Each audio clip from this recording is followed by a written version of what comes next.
we contain multitudes. It is not one thing, and allowing the space to be completely whole of who we are can be one of the most beautiful ways to be alive in this world.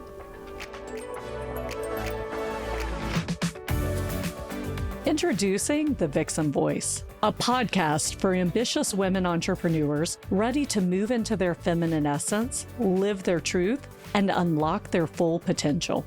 I'm your host, April Roberts, and each week I'll be interviewing inspiring women who decided to take a leap of faith to pursue their dream. Women who believe that they were born for something bigger. Hey there, just popping in quickly. It's April Roberts, and I wanted to thank you for being a loyal listener of the Vixen Voice. It means so much to me. And because of that, we're going to be popping in these little announcements because I want you to be the first to know what's going on at the Vixen Gathering. So if you haven't done so yet, click the link below and check out the Vixen Founders Collective.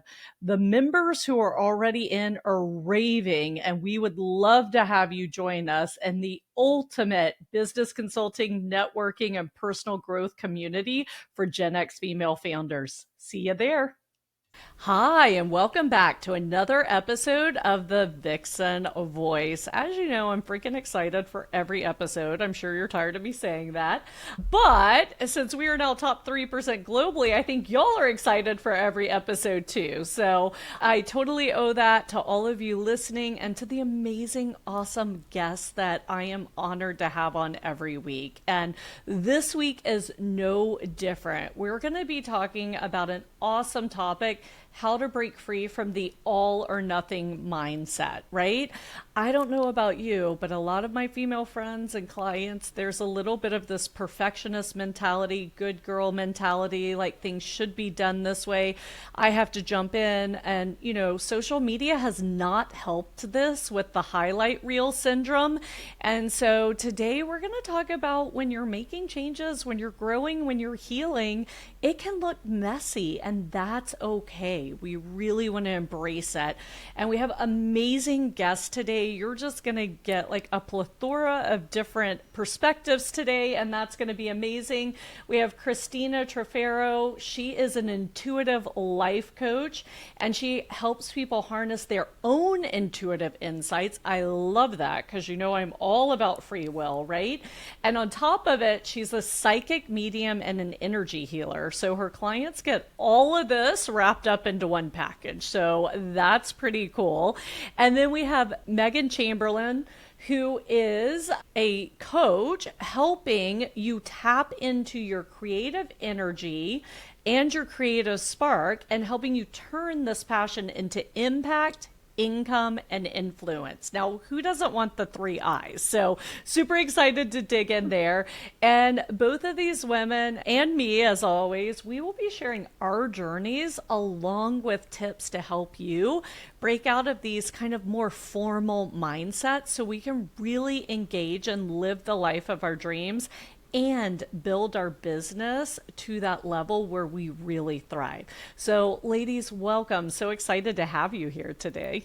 Thank you. Thank you so much. Awesome. So as I shared with Christina and Megan when we were backstage, I always feel our guests tell their story better than I do. They've lived it. So what I'd love to do, Christina, is, you've had such an interesting career, and I'm sure we'll get into the different points as we go. But, you have this amazing career, you have a lot going on, and you're sitting here before us this morning just glowing, like all love and light. And one thing I've learned by talking to so many women is we're so multifaceted and multidimensional.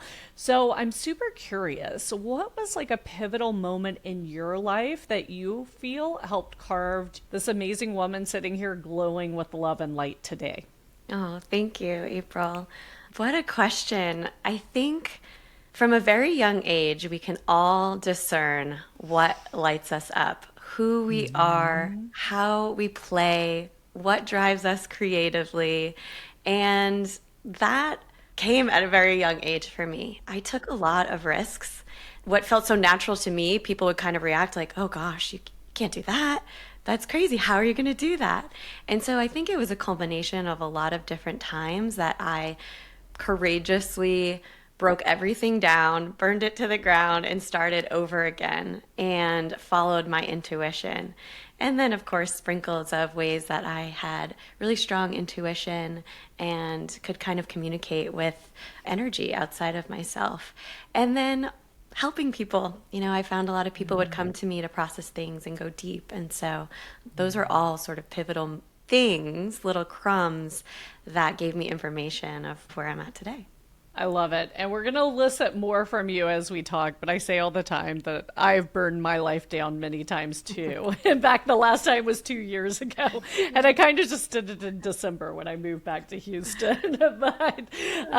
So I love that you're bringing that energy, because too often when I'm talking to women, they see the life of their dreams, they know what they want, and they just need that courageous push to maybe you don't have to burn everything down, but burn something down to free up energy and space so that you can step into what you're really meant to be doing. So I love that, and I can't wait to dig in deeper with you. And Megan, same question for you. I know you just made a major life change to follow your passion and what you were put here on earth to do. So I'd love to hear from you. Maybe that's the most pivotal moment, but maybe it started way before that. Like, what do you feel really helped to create this current version of you? Well, I think that yes, there was definitely a pivotal moment most recently, just last year, in fact, when I burned my life to the ground. But I would definitely say that you have so many moments along your journey that are what allow you to realize when that moment is pivotal, because it speaks to you from having built up over time.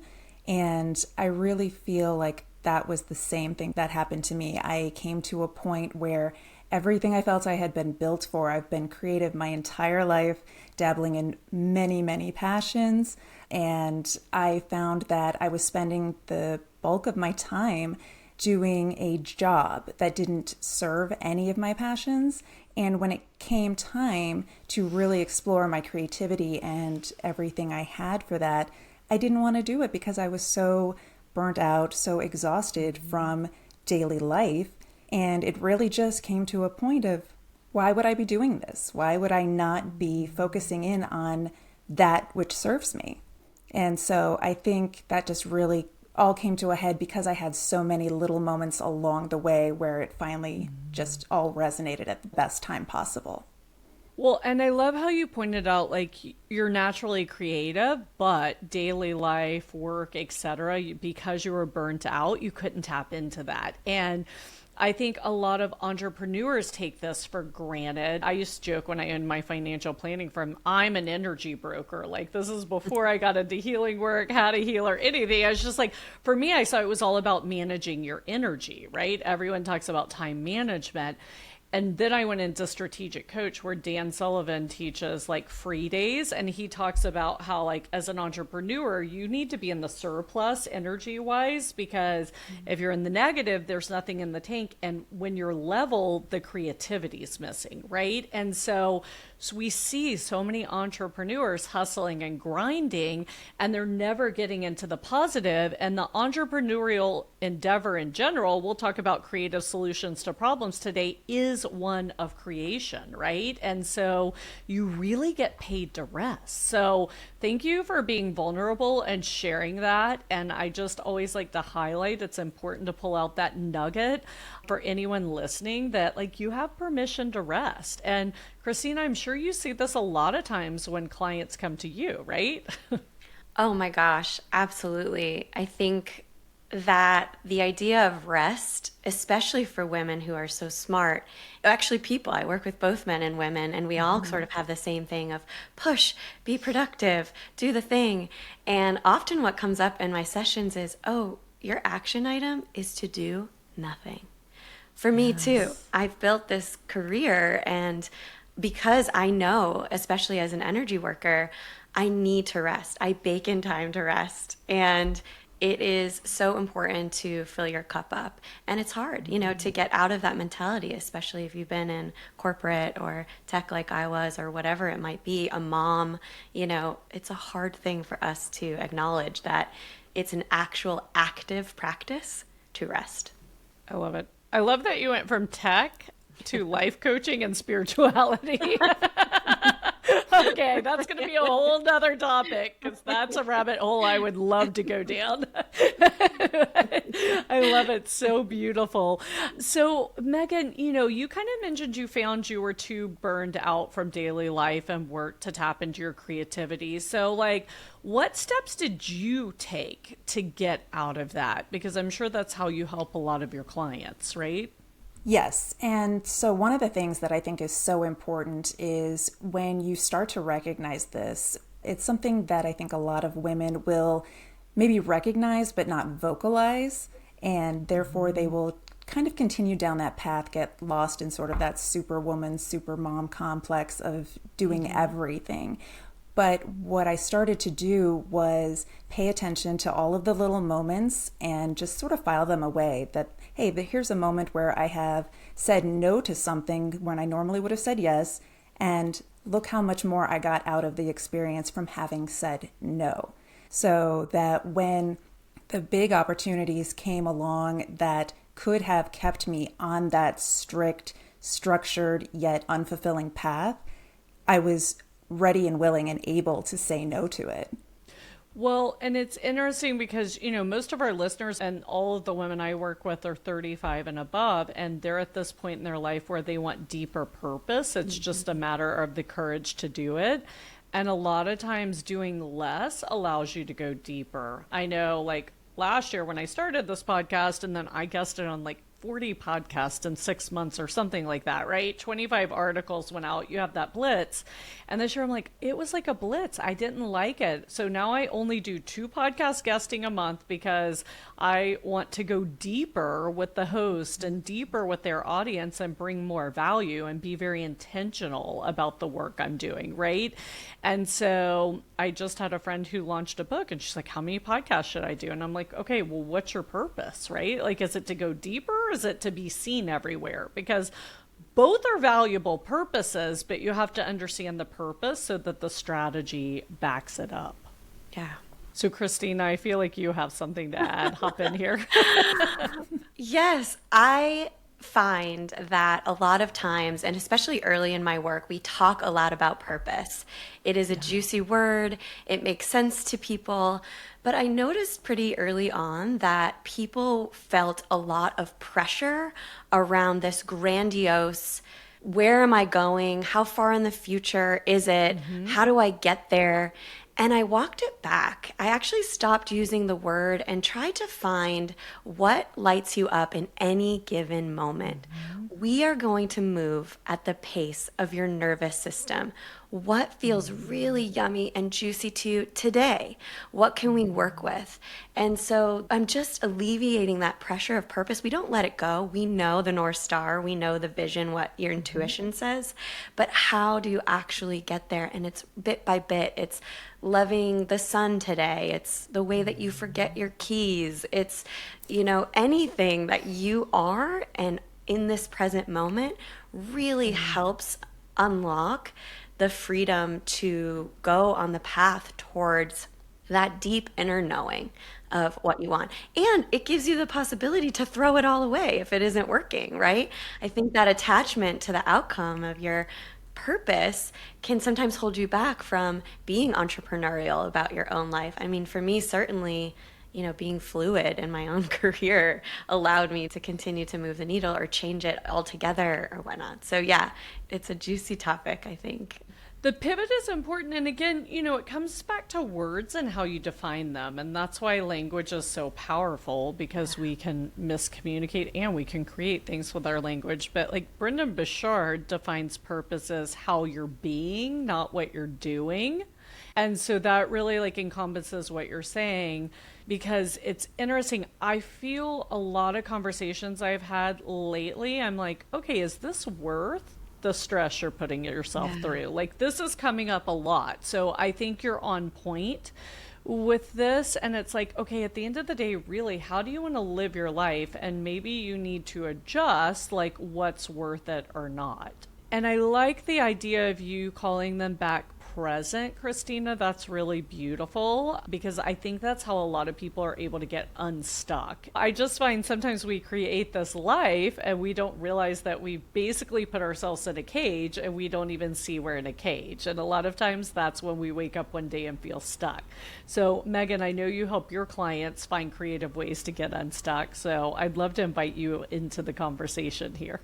Yeah, that's absolutely the case. And I found myself in that same situation. I think, especially after a certain age, even you're just sort of like, this is what I do and who I am. And so I'm sort of stuck with this, even if it doesn't light you up, to kind of borrow Christina's phrasing. And I think one of the best things that you can do, and what I encourage my clients to do, is really to stop painting yourself with one brush. This is a really nice way to say that, but what it really means is you can be multiple things. And when you're focused on what it does that makes you money, which I think a lot of people do because that becomes a burden in and of itself, right? We all need money. We all need to be able to provide for ourselves, our family. But when you lock yourself into that one thing, you shut yourself off from the idea that maybe that thing could come from something else that you already do that does light you up. So you really just sort of have to kind of break your brain to stop thinking that this is the only thing that you are worthy of doing just because you may have done it for so long. I think that's beautiful. There's this trend coming up of portfolio career right now, and it's specifically happening with a lot of creatives that, like I said, my world used to be tech, and they're finding that they don't want to box themselves into one thing. And, I got permission to do the same. I'm like, well, I'm also a writer and a voice actor, and, I want to do all of these things. Do I have to let one go? And this idea of portfolio career came as like a sticky good thing for people to kind of wrap their head around. And so, yeah, I think I love that so much. I love what you're saying. We contain multitudes. It is not one thing, and allowing the space to be completely whole of who we are can be one of the most beautiful ways to be alive in this world. I love it. So, Christina, share with us a little bit more about what you mean when you say portfolio career, because I know that's new to me, and I'd love for the audience to understand. Yeah, it means that you are available for work in a lot of different ways. And so maybe you have a portfolio of writing, but you also are a voice actor and you also can do some design. It's just a matter of, look, I have all of these skill sets and I'm available to do all of them. I don't have to pigeonhole myself into one space. I'm thinking too, like, of portfolios that people go to on a website, right? And they're expecting to see just one thing. These are all the writing and commercials that I've written. Well, what if I want to showcase also the things that I helped design or the other voice acting jobs that I did? It's putting it all there. So when you show up to, say, ChristinaTrifero.com, you're getting all of me. And you get to choose, what you need in any given moment. So I can show up completely as myself and I don't have to overthink how people will find me or I market myself. It's a range of portfolio.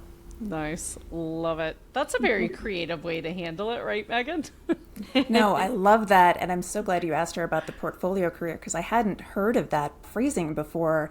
But I absolutely love that because I think, too, especially as creatives, we tend to also downplay our creative strengths and energies because it doesn't necessarily fit within maybe like a corporate structure or things of that nature. But all of those things really do come to play. I brought so much of my creative energies in my corporate career where I could, and it's amazing that you don't even realize how much value you can bring to the table by not necessarily following the format, not necessarily fitting into the structures that are kind of naturally put into place for you.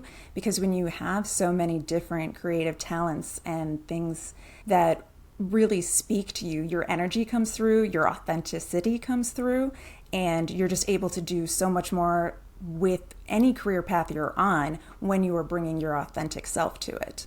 I love it. So I use the term alignment. That's one of my core values. But authentic is used a lot. Now alignment's coming up a lot, right? What do we mean when we say authentic? I'm a little nerdy about digging into words because, again, we get these buzzwords and I think we assume we know what the other person's saying and we don't. So, Megan, for you, what's important in being authentic? Well, to be authentic in the moment, I will say I probably use too many buzzwords because I'm still breaking free from some of those corporate patterns, some of those Yeah. speech patterns that I would come home and I would say something to my husband and I would just all of a sudden turn to him side eye and be like, did I really just say that to you? That I just pulled that out of a meeting. That's ridiculous. But no, I think being authentic is, I think a lot of people, and what I see a lot with, with my clients, with creatives specifically, is that they're trying to follow a set guide path. Like, this is how you do this thing. This is how you build a course. This is how you become an Etsy seller. This is how you do the thing. And they're afraid to sort of break free of that because they're like, well, I want to do it this way, but this is the way. This is what successful people do. Yes. So I need to follow it that way. And you don't need to do that. Everybody is looking for what you're going to bring to the table. And that's where your authenticity comes in, by simply being yourself. Maybe you're breaking the pattern, but you're doing it in a way that everything about you, that's what people are going to gravitate towards. Yeah, I love that because one of my pet peeves is this idea of swipe files these days, like steal my script. And it's like, okay, but you got to know the why behind the script so you can make it your own, right? Like, there's so much like psychology going into that, like influence, etc. And when you understand the why behind it, you can find out if you're aligned with that why and want to use it, and then it gives you the freedom to like bob and weave. And I fully believe, having built a company and sold it, now building, my third company, you have to build business acumen along the way. And that sounds very scary, but it's really just understanding the why or the strategy behind things, right? Like, you can't just say, okay, oh, I like that outfit, it looks good on her, let me put it on. And then maybe on your body, it's like not your color, not your shape, all these things. So I love that version of authentic. And I like to say that to warn, because yeah, when you're starting out in business, I mean, it's hard, right? Or even when you're in that first build phase, like, to really say, okay, well, this person knows what they're doing, so I'm going to do it that way. But it might not, I'll pitch this to you, Christina, because it might not match your energy, because your energy behind what you're doing is so important. So, Christina, I love you to speak to energy, and if you have anything to add to like authentic, because I just think it's an important time to have these deeper conversations about things. So I super appreciate it, Megan. Yeah, this is great. To get to your authenticity, there is a way to identify your own intuition and feelings and energy about it. And we as a society are taught not to be in our bodies fully. Oftentimes, there's overwhelm from a young age when we are highly sensitive or being attuned to the world or family around us, to sort of shut it down. And so, step one really is, how do I feel safe in my body to identify what my energy is, what I'm feeling in this moment? How do I process that, either alone or with a trusted close person? And so it's really like a listening. And that doesn't have to come through anything hard, like deep meditation. It could be, I'm listening to my favorite song, or out on a walk or a drive. There's a listening that you have, a dropping from your head to your heart of, where do I live? What is my spirit self? What is my true essence? How do I get right with that, with myself first, before bringing it fully to the world with so much confidence and resource within you? And so I think that's an important step that we forget, is like getting intimate with that part of ourselves for ourselves. And then once you're, lit up there, it's like you can't help but transfer the enthusiasm around you. It's like, this is what I do. I'm an intuitive life coach, full stop. And that becomes magnetic to people around you.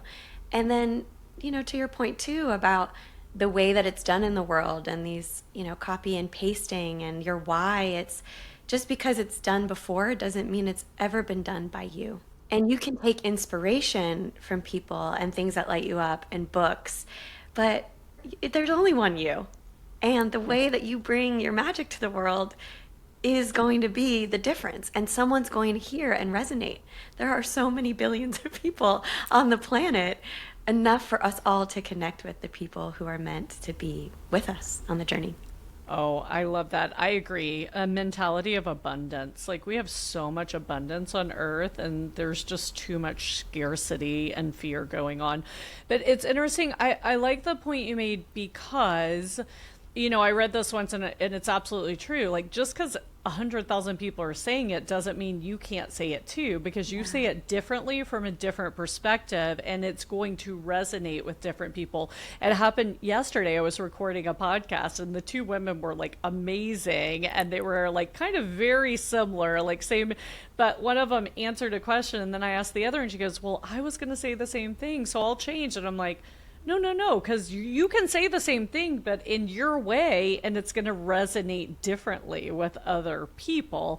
And I think that's what's so important when everyone's like, oh, how do I be different and stand out from the crowd? Just by tapping into who you are, you're different. And I'd like to invite in this a little bit different, but even how you present yourself is so important because let's be honest, most of my clients are 35 plus. I'm 48. You reach this age where like I'm not 28 and I can't wear the stuff I wore and I can't run around in 4-inch heels all day long anymore. And you almost have this crisis of like, who am I and how do I dress right now, right? Especially since 2020 and working from home.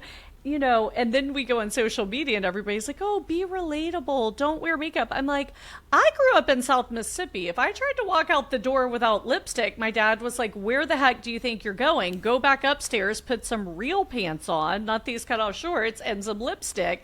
And, I'm like, this is who I am. Like, if I showed up with no makeup, you're not getting the real April. So like, it's not just cut and paste in scripts, but like, who are you authentically? And it's so funny. I went to an event last night and everybody's like, oh, they're going to be casual. And I'm like, okay, so I was kind of casual, but not really.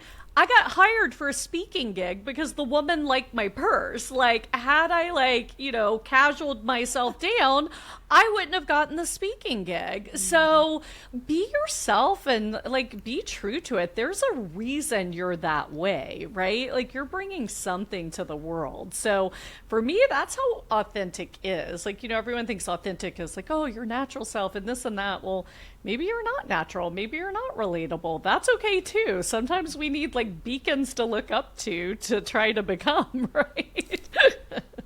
Absolutely. So I love it. All right, ladies. Oh my gosh, I could talk to y'all all day. This has been super fun. And Christina, I'm definitely having you back to talk about this tech versus spirituality. I have a fellow healer in my healing family, and she used to work with like the head guy in AI, and she's still in the AI space. So we chatted about that. It's an interesting dichotomy to balance that with spirituality and tapping into your heart, right? Because it seems counterintuitive, but we live in this world just like I feel that, like, while we're on earth, that one of the deepest parts of being spiritual is balancing your spiritual and your physical self. You talked about your spiritual essence, but we're on earth for a reason, so we need to be human beings too.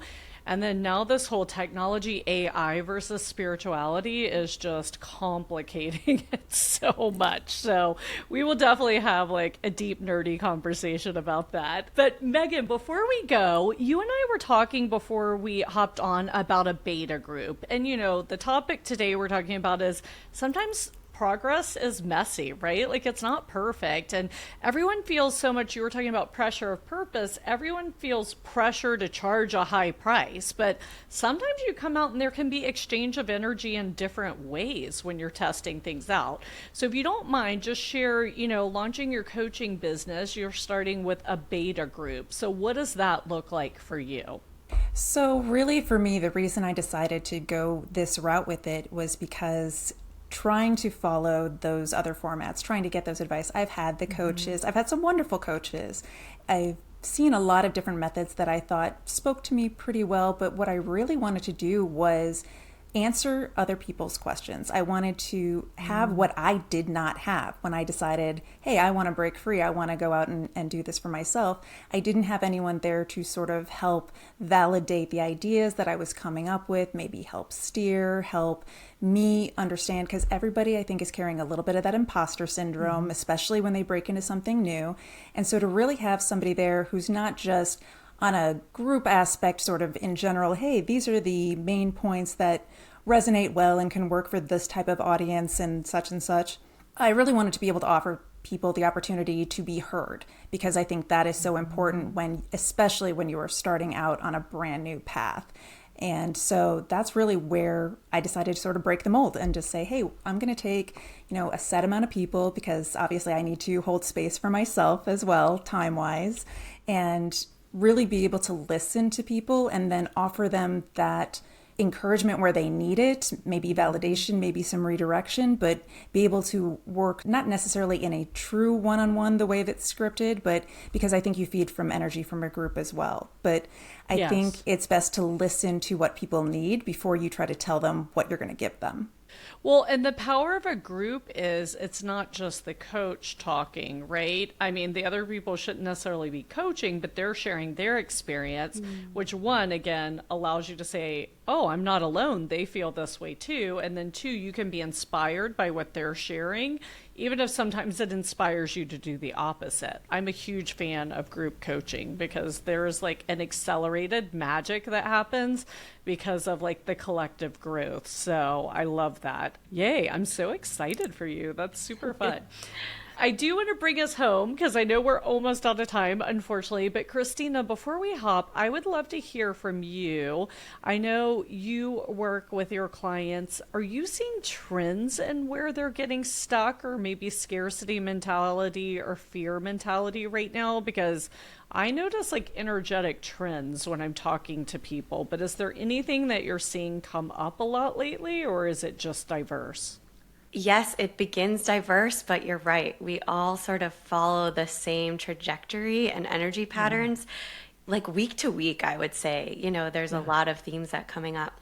This week, it's a lot of labeling emotions as good versus bad instead of just when you open, right? When you open that channel of intuition, a lot's going to flood and come through you.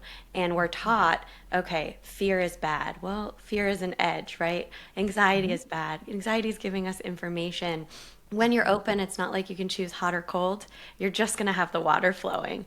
And so it's really being okay with being, these are just feelings. They're here. How can we be with them? How can we love them? And then how does that sort of dissipate them and compost them into your body to be able to find more joy and freedom and experience all of those really exciting feelings? So I would say that if people are having big feelings and they're so quick to be like, I want them gone. And it's like, well, that's part of you. Let's just honor where you're at and then be curious about them, and that's great.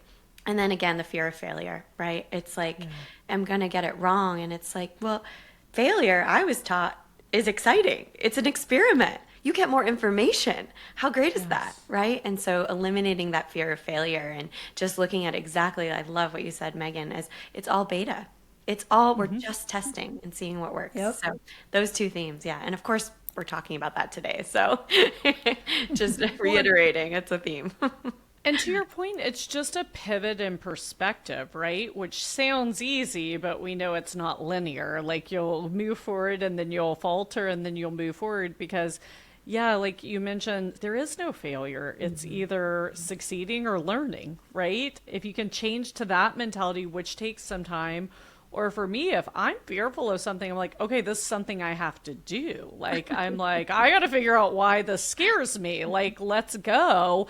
And I don't know where that came from, but if you can flip to that, and everybody has different shifts and where they come from. So I love that. But I feel like it's almost like everyone's had their emotions caged in and now they're being released. And so it's interesting to hear from you that like them dealing with how to release them and feel about it afterwards. Thank you for that perspective, because I too feel like it's almost like everybody has breathed a sigh of relief in some way, but by doing that, they're now letting emotions up and then they're like, okay, what do I do with this? I don't know if it's just because of the new year and they're like, oh, it's a new year, great, but it's interesting. Yeah, I think we're all very psychic and intuitive. And so often I'm like, is this your feeling? Or are you just feeling everybody? Are you just feeling your boss's feelings, your child's feelings, your partner's feelings, And I love this phrase that I've adopted so much. It's I'm scared, but I'm going to do it anyway, or do it scared. Yeah, I love it. And the crazy thing is, when you do it scared and you succeed, that exhilaration is beyond explanation. Like, Yeah. it's like you just landed, like, off the whatever gymnastic vault and got a gold medal. Like, it's just like, this is what that must feel The like. best natural drug ever. Exactly, exactly. I love it. Well, ladies, thank you so much for today. What an amazing conversation. As we wrap up, speaking of energy, what I work with most of my clients on, because often they're coming out of corporate, and corporate tends to have more of a masculine energy, and however you want to phrase it, feminine, masculine, yin, yang. And so I really help women get more balance so they can tap into their feminine energy and essence, because we need both. We need both to succeed in this life. And so my question for you as we sign off, Megan, when do you feel your feminine energy flowing, like you've stepped into that power? Really, I would say that I feel it on a daily basis, but there's so many different moments because when I think of a feminine energy, I think honestly about strength. And I know that that tends to be tied to a masculine effort, but when you think about the sheer strength of women, and I think especially in the late, in the most recent time frame that we're in, I think women are really starting to embrace and recognize just how strong they are with everything that we do and go through on the daily. So I think I sort of wake up and embrace the idea that there's nothing today that I can't handle, and it's because of my femininity. It is because of my womanhood and everything that I've accomplished so far and everything that I haven't done yet. I sort of said when I turned 30 that I was going to rock my 40s. Like I just made that manifestation on my 30th birthday. I was like, everyone is asking, oh my gosh, 30, how does it feel? And I was like, 30 feels fine, but I'm pretty sure I'm going to rock my 40s. And I think having that sort of energy, that sort of wake up, and the best has yet to even happen to me because of my femininity. I love it. Yeah, and I had an Irish storyteller on here, and so it was really interesting. In Ireland, they call it the soft strength, the feminine energy, or shape-shifting energy, which is so true because we women are extremely adaptable, and we don't give ourselves credit for that, right? Like, we are exceptionally adaptable, so I love that. And so, Christina, same question for you. When do you feel most in your feminine essence or energy? I think there's an element of sensuality to life that we can bring in the present moment. It's like fall in love with that leaf, look at the way that this cashmere sweater feels on your body. There's an art to it. There's a poetic expression. I lead a lot of people to their art and their creative expression, and that tends to be a more feminine, free-flowing expression of who they are. And then there's a lot of information in your body as well. Yesterday I was getting acupuncture and she was working on my left side and I was like, ow, ow, ow.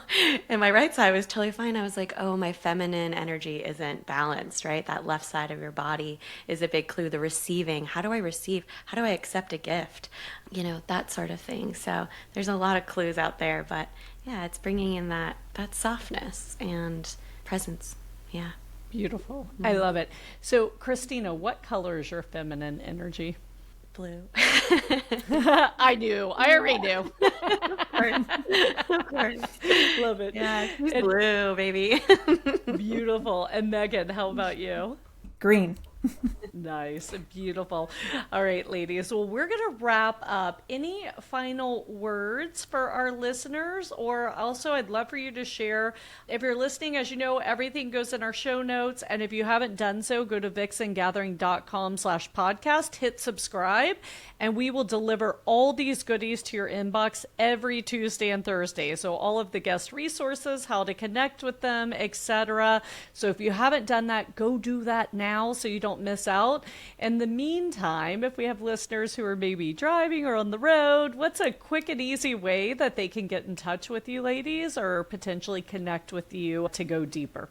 So for myself, the best way to get in contact with me is through my website. It is called Come On, Get Crafty. And I'm going to spell that out because everybody wants to spell it out completely, but it's actually the hyphenated version. So it's COME COMONGETCRAFTY. Come on, get crafty.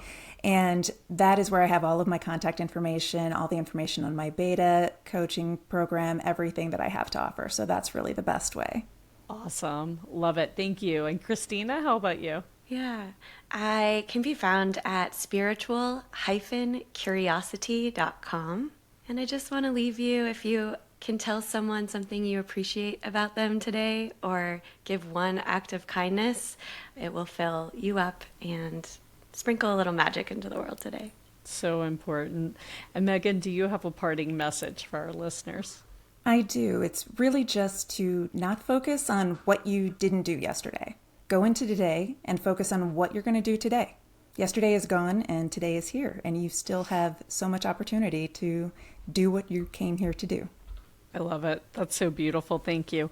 And for everyone listening, as you know, I always say the world needs more love. So how are you going to go out and spread that love this week? Maybe start with yourself. Look at places in your life where you feel it's all or nothing or you're in a cage. And how can you free yourself from that cage?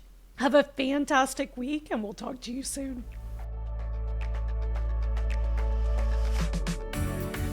Thanks again for listening to the podcast. If you enjoyed today's episode, be sure to hit subscribe so future episodes are automatically downloaded directly to your device. And if you want access to today's show notes, including links to all the resources we mentioned, visit vixengathering.com/podcast. Thanks again for listening, and I'll catch you next week for another episode of The Vixen Voice.